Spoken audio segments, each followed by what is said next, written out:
this is what tech bosses would like you to do. They'd like you to stop trying to think of an alternative. They'd like you to think that the only way you can have friends is for Mark Zuckerberg to spy on you, right? The only way that you can have a phone that works reliably is if Tim Cook gets to take 30 cents of every dollar you spend. And it's not true. Welcome back to The Intersect. I'm your host, Cory Doctorow. Before we get started, if you're enjoying our show, please subscribe now wherever you're listening or watching. Thank you. Today, we're going to talk about what it feels like to use apps and the internet to live your daily life. The experience isn't what it used to be. Think about the last time you ordered an Uber and saw inflated prices at different tiers and a long wait. But if you wanted a car to pick you up in 2 minutes, you could click a button and pay even more. Or maybe your Netflix subscription. The cost continues to rise, especially if you don't want to see ads, which was something that did not exist in the beginning of our streaming utopia. It's costing us more money to access the same platforms and digital services, but somehow the experience of living online has become sort of shitty. Cory Doctorow is a writer, journalist, and activist who's spent decades mapping the ways technology, capitalism, and power collide. I was excited to read his new book, Ttification, Why Everything Suddenly Got Worse and What to Do About It. Cory coined this idea of ttification as a term for how our own online experience continues to get worse and more expensive as the tech companies become more powerful. He validated a lot of what I've been feeling, and I found it really helpful to put to words what so many of us are experiencing. Let's get into it. Cory Doctorow, welcome to The Intersect. Thank you very much. Pleasure to be on. It's a pleasure to have you. I was very excited to read your latest work, Ttification. I'll give you the official title. I finished it over the weekend. My God. Okay, I could talk to you forever, but we're going to talk right now and try to bring to the world a version of these very complicated but very tangible things that we're experiencing as regular people living in a digital world. Before I get into it, I want to try to establish the stakes a bit in terms of where we are in digital life. 2 ideas, from your book. We're living in this era of ttification, which obviously you have to explain for us. And then the second is techno-feudalism, which you got to in the book. So if you could first start by explaining ttification, a term that you coined on accident, purposely, it went viral. Yeah, in ttification, it's this idea that the platforms are getting worse. And platforms, they're like the endemic form of business on the internet. That's just like anything that mediates between 2 or more groups of people. So, Uber has drivers and riders. Amazon has sellers and buyers. Google has publishers, advertisers, and searchers. And the tendency of platforms when there's no discipline from competition or regulators, when they don't have to worry about their workers getting angry at them because they can fire them and replace them with new workers, when they don't have to worry about technology that other companies make or individuals make that unrigs the game, like, say, ad blockers, the tendency of them is to get worse. And they go through a very characteristic pattern where first they're good to end users. They find a way to lock those end users in. And then in stage 2, now that they have those end users locked in, they don't have to worry about them leaving. They make things worse for those end users in order to make things better for business customers. And then once they've got the business customers locked in, they make things worse for the business customers. They take all the value for themselves. They leave behind just enough value to keep the users stuck to the platform, the businesses stuck to the users. And everything else is harvested by the investors and the shareholders.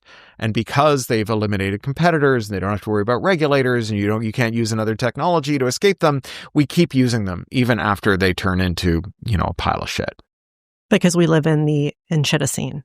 We do. The age in which everything is very shitty. The techno-feudalism piece. We are serfs on a digital plantation that rents are being extracted on both sides of the coin. When I first sort of came to understand that, I thought, did we go backwards? Did we go? Is this how did capitalism got here? But is there a simpler way to explain that? And am I wrong in thinking that the sort of ttification is the consumer experience, the everybody's experience off of living in this serfdom?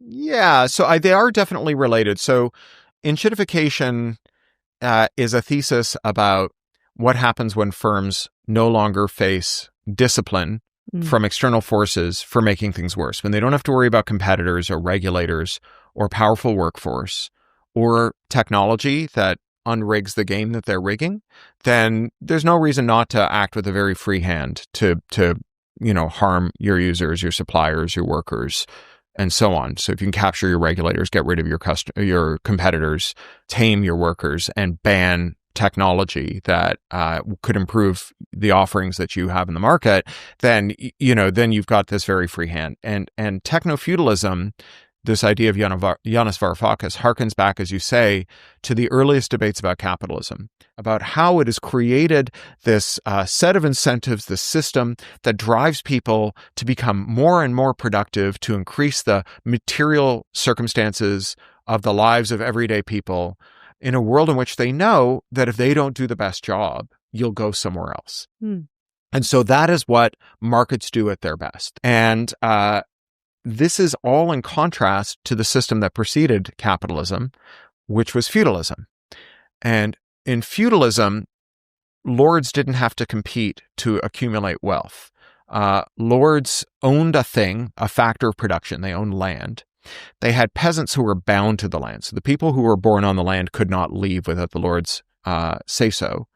And they were required to pay rent to the lord from the things they grew on the land every year. And they were required to pay that whether there was a good harvest or a bad harvest. So the lords were not exposed to risks arising out of the inability to predict and mitigate blights, bad weather, labor shortages, all those other problems that might arise that would limit agricultural production. And so you have this very static environment because the people who controlled all the capital, the lords, had no reason to invest in improving the efficiency of that capital. So take that into a modern day moment, right? You own a coffee shop. You have some capital, right? So you borrowed money to buy espresso machines. You've hired some baristas. You buy coffee beans and milk. You pay your power bill every month. So you make capital expenditures. You alienate the labor of workers. You deduct one from the other, and what remains is profit. But your landlord owns something very different. He owns a building, and you pay him rent every month. And it doesn't matter whether you have a good month or a bad month. He gets paid his rent. And while you are exposed to great competitive risks, right? You have to contend with the possibility that the guy across the street is going to open a better coffee shop. All your baristas are going to go work for him. All of your customers are going to go start shopping with him. And then you're going to go out of business. Your landlord doesn't have to worry about that. Yeah. If there's a great coffee shop on the block that puts your coffee shop out of business, he now has an empty storefront in a neighborhood with a really hot coffee shop in it that's worth more money, not less. And what Varoufakis observes is that the monopolization of the tech sector has allowed these firms to go from primarily seeking profit to primarily collecting rents. So sure, Apple makes a phone which they sell to you. So they organize materials, conflict minerals, metals, semiconductors. They organize labor. So this is the labor of sweatshop workers in iPhone City in China who go to work every day in a factory with a suicide net around it because it's not a nice place to work. And then what is the difference between that and the selling price of an iPhone is profit. But then, because they have locked you into their platform, they have locked the iPhone so it only runs apps that come from their app store, and they have secured favorable interpretations of copyright law that make it a felony to modify an iPhone to take someone else's app store. They get to take 30 cents out of every dollar that anyone spends in an app, and that's just a rent. Yeah. And it amounts to $100 billion a year. Right? So sure, they're still in the profit business, but they're not mostly in the profit business. Amazon, from 1,000 feet up, looks like an incredible flea market where millions of vendors from all over the world have set out their stalls. When you look more closely, it's more like all of those stores that are joined to each other on Main Street, USA at Disneyland, right? They look like they're like 25 different stores. It's actually one giant shop. You can wander from one to the other. You can use any cash register. And Jeff Bezos and now his trusted successor, Andy Jassy, decides what's for sale, decides what it costs, and decides whether you can find it. And so they're making most of their money, 60 cents out of every dollar now that is brought in by an independent platform vendor on Amazon is being transferred to Amazon. And to the extent that they make a profit, they still enjoy rents because the rents they charge on accessing their prime infrastructure, which is their logistics infrastructure for fulfillment, are so high that Amazon pays nothing to fulfill the orders from its own store, right? So it's fully subsidized by these firms that compete with them.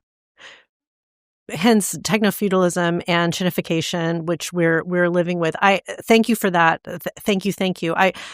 Let's just stay on Amazon for a second. There's some news actually this morning that I want to get to about Amazon. A memo coming out of Jassie's group in some way that a Times reporter source that said by 2033, I believe it is, that they anticipate 3/4 of the workforce to be robots. Okay. Mm-hmm.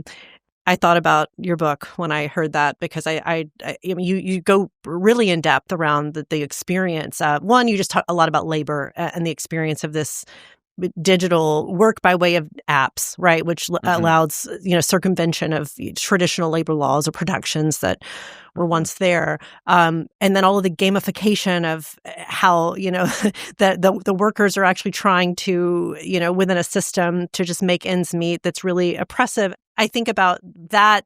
If you could maybe sort of lay some of that out and what that's like for the folks that are working at Amazon and Uber, and that experience of shittification on their side of the aisle, which I think it's quite enlightening, honestly.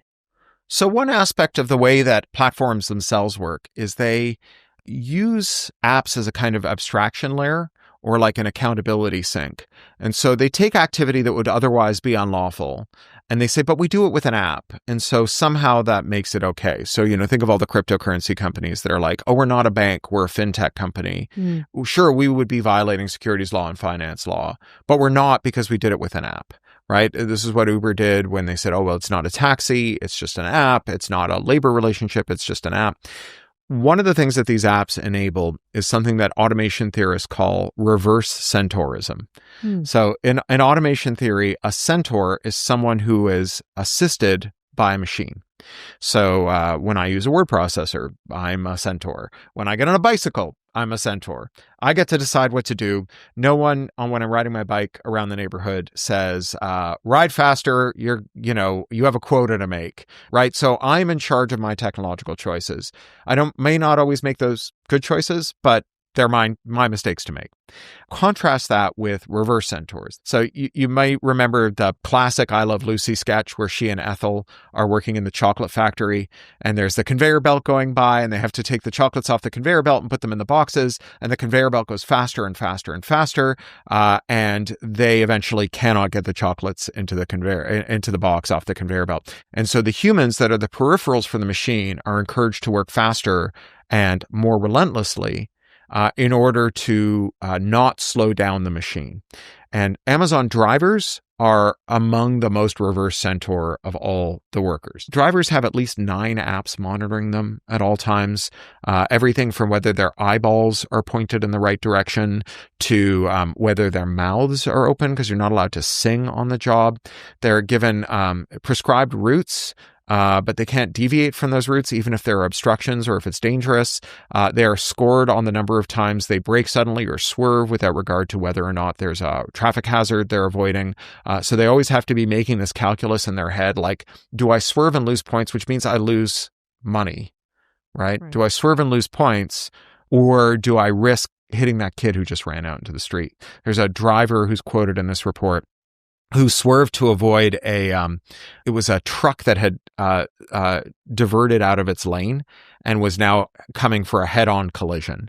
And he lost his job because he swerved his Amazon van so hard that it triggered all the sensors, but he did so to avoid a head-on collision with a 18-wheeler. So this is a very reverse centaur arrangement to be in. You're given this quota that you can't possibly meet.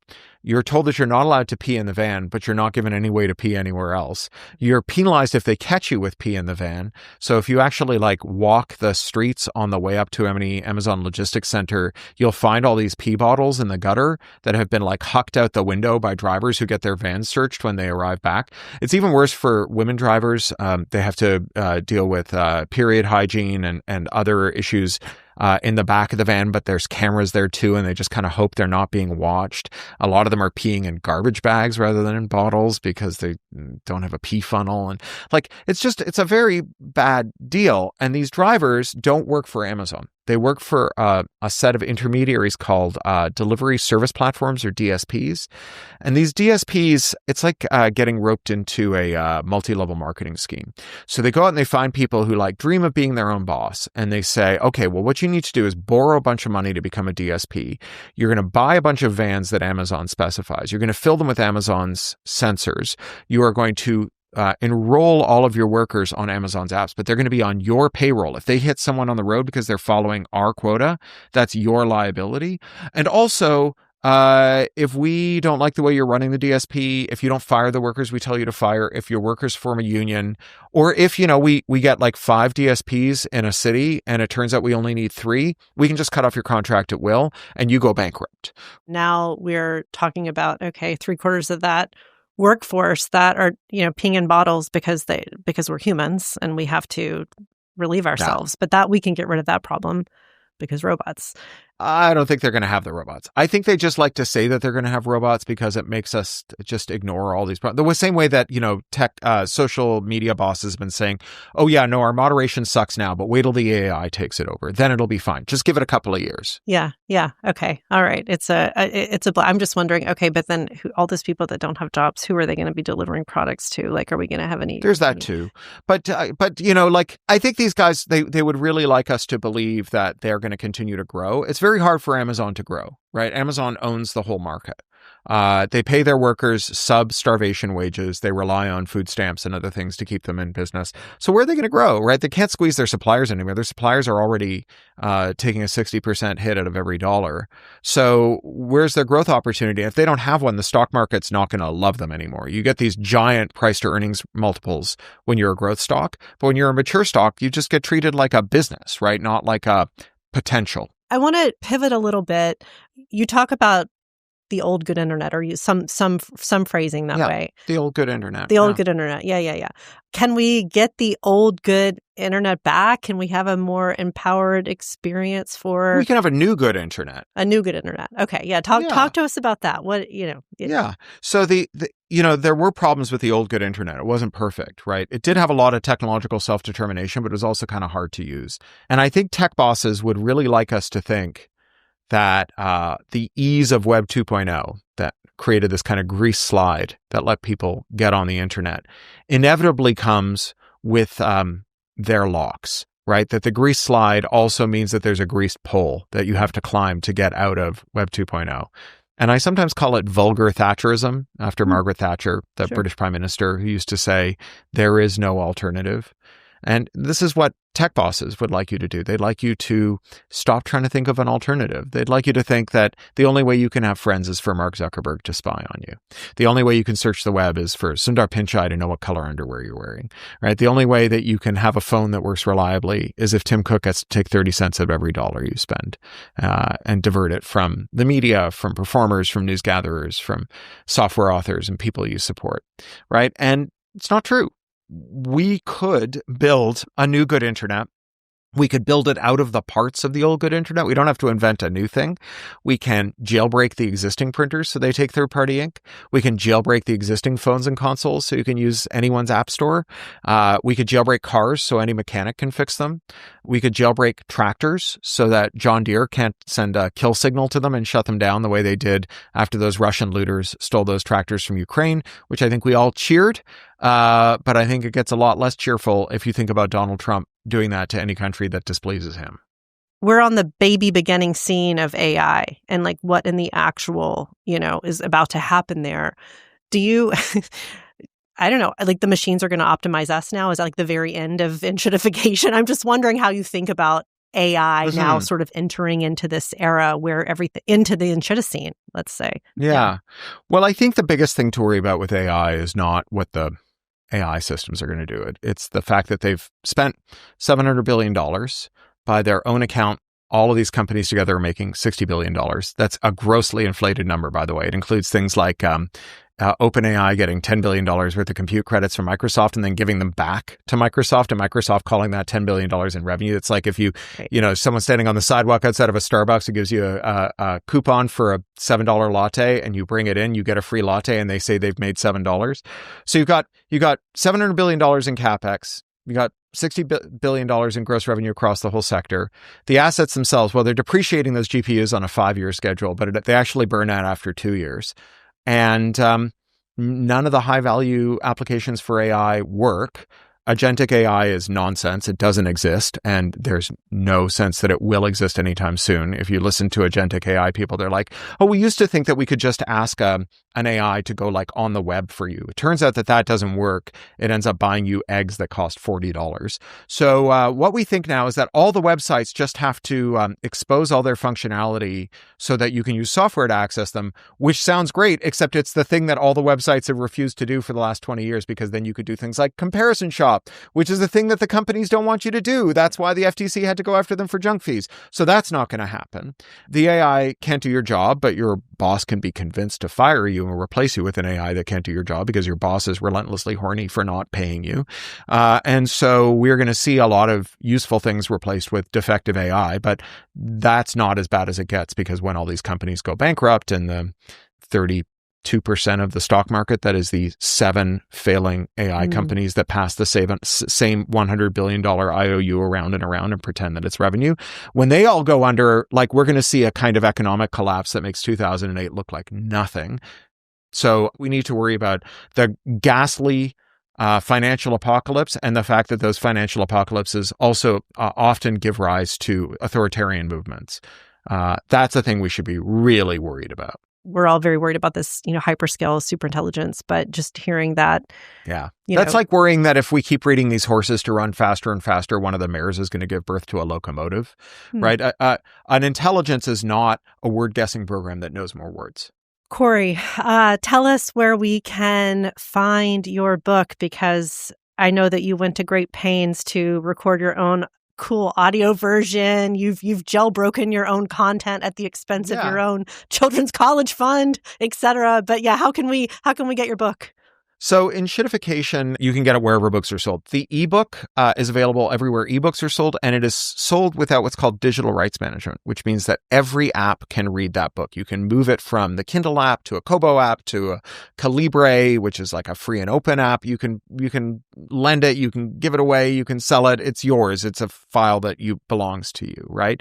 The audiobook, so there is no way to distribute the audiobook on those terms through the major platforms. Audible and Apple and audiobooks.com, which are the 3 biggest, they all require that every audiobook they sell be permanently locked to their apps. And so every time you buy a book on Audible, that's an audiobook you're going to have to throw away if you ever leave Audible and get rid of your Audible apps. And that means that they won't carry my books, because my books are sold without that proprietary technology. So I record my own audiobooks. In this case, I actually read the audiobook, and you can get that anywhere audiobooks are sold except for Audible, Apple, and audiobooks.com. So Libro.fm is a great independent audiobook store, downpour.com. Even Google Play will sell it to you without digital rights management. And then you can buy it from me too. You can go to my own store, which is at craphound.com/shop. And you can get my ebooks and my audiobooks there. I love it. You're walking the walk. You're talking the talk. You're doing. It's a very meta incarnation of Shittification in the way that you've produced it and made it available. I appreciate that, and I appreciate this conversation. It's been a pleasure.